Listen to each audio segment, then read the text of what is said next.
이번 챕터는 임금 근로시간입니다. 캄보디아에서 실제 근무할 때 가장 중요한 임금과 근로시간 기준을 정리해 드리겠습니다. 기본급과 고정수당이 어떻게 구성이 되는지, 또 법에서 정한 근로시간은 어느 정도인지, 연장, 야간, 휴일 근로수당은 어떤 방식으로 계산되는지 살펴보고, 유급휴일과 연차휴가, 그리고 복지나 수당처럼 회사마다 조금씩 달라지는 부분도 함께 설명드리겠습니다. 현지에서 급여 관련 분쟁이 자주 발생하는 만큼 꼭 알고 계셔야 하는 내용들입니다. 바로 시작하겠습니다. 이제 캄보디아에서 급여가 어떻게 구성되는지를 살펴보겠습니다. 임금은 기본적으로 기본급, 그리고 매월 정해진 금액이 지급되는 고정수당, 그리고 실제 근로시간에 따라 달라지는 법정수당으로 구성됩니다. 먼저 기본급은 급여의 중심이 되는 금액이고, 식대나 교통비, 직책수당처럼 매월 동일하게 나오는 금액은 고정수당으로 분류됩니다. 그리고 캄보디아는 연장근로, 야간근로, 공휴일 근로에 대한 가산율이 노동법에 명확하게 규정되어 있기 때문에 계약서에서 이 부분이 어떻게 계산되는지 꼭 확인하는 게 중요합니다. 급여는 또 월 1회 이상 현금이나 계좌이체 방식 모두 가능하고요. 급여 명세서를 교부하는 것도 일반적인 관행이라 실제 지급 내용을 잘 보관해 두시면 좋습니다. 캄보디아의 법정 근로시간은 주 48시간, 하루 8시간이 기본 원칙입니다. 대부분의 기업이 주 6일 근무 체제를 운영하고 있고 주 1회 휴일을 보장해야 합니다. 연장 근로는 원칙적으로 하루 2시간을 넘지 않도록 되어 있고 야간 근로는 밤 10시부터 새벽 5시까지를 말합니다. 이 시간에 근무하면 야간 수당이 별도로 지급됩니다. 또 제조업이나 교대 근무가 있는 업종에서는 특정 조건에 따라 근무 시간 조정이 가능하지만 기본 원칙은 주 48시간을 기준으로 운영되고 있습니다. 그리고 캄보디아는 공휴일이 많은 국가라 공휴일에 근무하면 휴일 근로를 처리돼서 가산수당이 적용된다는 점도 함께 기억해 두시면 좋겠습니다. 이번에는 연장 근로, 야간 근로, 휴일 근로시 적용되는 가산수당에 대해 살펴보겠습니다. 캄보디아는 우리나라처럼 가산수당 규정이 법에 명확하게 정해져 있어 근로시간이 조금만 달라져도 임금에 꽤 차이가 발생할 수 있습니다. 캄보디아의 법정 근로시간 하루 8시간, 주 48시간인데요. 이 시간에 초과해서 근로한 경우에는 기본급의 150%, 즉 1.5배가 지급됩니다. 연장 근로가 많아지는 업종에서는 월급의 큰 부분이 이 연장 근로 수당에서 발생하기 때문에 계산 방식이 제대로 적용되고 있는지 꼭 확인하셔야 합니다. 다음으로는 야간 근로입니다.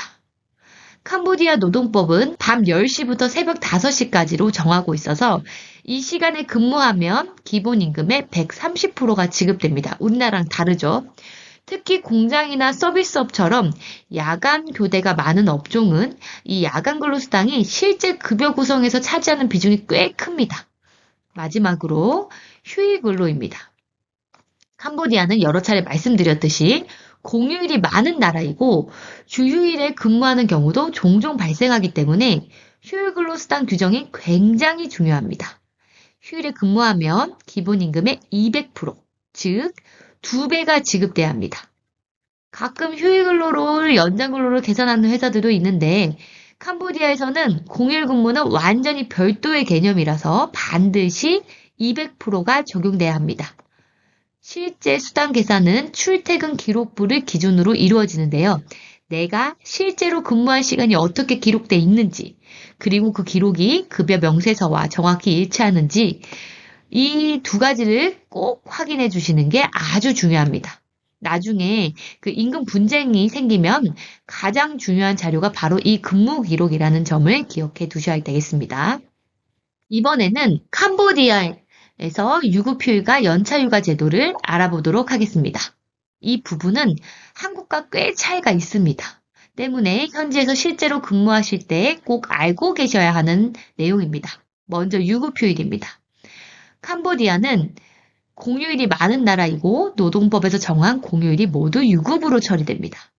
회사 규모나 국적과 무관하게 적용되기 때문에 외국인 근로자인 우리도 동일하게 유급휴일을 보장받습니다. 공휴일에는 말씀드렸다시피 200%의 가산수당이 지급이 되고 간단하게 쉬면 유급, 일하면 200% 이렇게 기억하시면 됩니다. 다음은 연차 휴가입니다. 캄보디아는 1년 근무하면 최소 18일의 유급휴가가 발생합니다. 우린 15일이죠. 한국보다 많고 또 하나 다른 점은 사용하지 않은 연차가 소멸되지 않는다는 점입니다. 우리나라와 달리 사용 촉진 제도가 없기 때문에 남은 연차는 2월이 가능하고 퇴직 시에는 미사용분을 수당으로 지급받을 수 있습니다. 다만 휴가 사용은 대부분 회사 승인 절차를 거칩니다. 이것이 중요한데요. 업무 조율이 필요한 제조업, 서비스업에서는 사전에 충분히 협의하는 것이 일반적입니다. 반대로 무단결근은 징계나 계약 해지 사유가 될 수 있기 때문에 반드시 신청하고 승인받고 사용하는 단계를 진행하셔야 합니다. 또 하나 팁을 드리면 캄보디아 기업들은 보통 연초나 입사 시점에 연간 공휴일 리스트를 공지합니다. 헷갈릴 수 있으니 회사에서 제공하는 공휴일 일정을 꼭 확인해 주시면 좋습니다. 정리하면 공휴일은 모두 유급, 연차는 1년에 18일 이상, 남은 연차는 수당으로 지급 가능. 이 세 가지만 기억하셔도 실무적으로 큰 도움이 되겠습니다. 다음으로는 급여와 관련된 부분입니다. 몇 가지 꼭 기억하셔야 하는 원칙이 있습니다. 먼저 임금은 최소 월 1회 이상 일정한 날짜에 지급해야 합니다. 이건 우리나라랑 똑같죠? 급여 지급 방식은 계좌이체가 일반적이지만 현금 지급도 가능합니다. 중요한 점은 근로자분들이 매달 받는 급여 명세서, 즉 그 페이 슬립이라고 하는데 이게 분쟁 시 아주 중요한 증거가 된다는 점입니다. 가능하면 월마다 반드시 챙겨두시면 좋습니다. 다음은 공제에 관한 부분입니다. 회사가 임금을 공제하려면 법에 근거가 있어야 하거나 혹은 근로자의 명시적인 서면 동의가 있어야 합니다. 예를 들면 세금이나 NSSF 같은 사회보장기여금은 법정 공제이고 그 외에 기숙사비나 유니폼비처럼 공제를 하려면 반드시 근로자가 사전에 서면으로 동의를 해야 합니다. 만약 회사가 벌금이나 손해배상 명목으로 임금을 공제한다고 하면 이건 노동법 위반 소지가 높고 실제로 분쟁으로 이루어지는 사례가 많습니다. 따라서 여러분은 급여가 어떻게 계산되는지 또 어떤 항목이 공제되는지 페이슬립을 기준으로 확인하시면 되고 동의하지 않은 공제가 있다면 반드시 회사에 근거를 요청하시기 바랍니다. 마지막으로 임금 근로시간에 대해서 꼭 기억하셔야 할 핵심만 정리해 드리겠습니다. 이 부분은 꼭 집중해 주세요. 첫 번째는 임금 구성입니다. 캄보디아에서는 기본급과 매달 동일하게 지급되는 고정수당이 여러분의 임금의 핵심입니다. 특히 고정수당이 어떤 항목인지에 따라 연장근로수당이나 휴일수당이 계산 방식 달라질 수 있습니다. 때문에 입사 초기에 계약서를 잘 확인해 두셔야겠습니다. 두 번째는 가산수당입니다.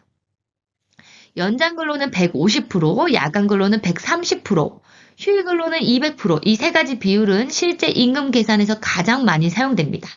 사업장마다 계산 방식이 조금 다를 수 있지만 기본 비율은 법으로 정해져 있기 때문에 가산율을 꼭 기억해 두시는 게 도움이 되겠습니다. 세 번째로는 근무시간 기록입니다. 캄보디아는 출퇴근 기록, 즉 출퇴근 기록을 기준으로 임금을 산정하는 경우가 많습니다. 이 기록은 회사 내부 시스템에 남기 때문에 실제 근로한 시간이 급여 명세서와 일치하는지 한 번씩 확인해 주시는 게 안전합니다. 네 번째는 급여 명세서입니다. 임금 분쟁이 생겼을 때 거의 유일한 증거입니다. 어떤 수당이 지급되는지, 공제는 어떻게 되었는지 정확히 확인하고 매달 보관해 두시면 나중에 큰 도움이 됩니다. 마지막으로 공제 규정입니다. 세금, NSSF 같은 법정 공제 외에는 근로자의 서면 동의가 없으면 공제할 수 없습니다. 만약 회사가 벌금이나 기타 비용을 이유로 임금을 빼는 경우도 근거 자료를 요청하시고 동의한 적이 없으면 그 자료에서 바로 문제 제기를 하셔야 합니다. 이 5가지는 꼭 기억해 주시고 캄보디아의 급여 근로시간 관련 문제도 크게 어렵지 않게 대응하실 수 있을 겁니다. 감사합니다.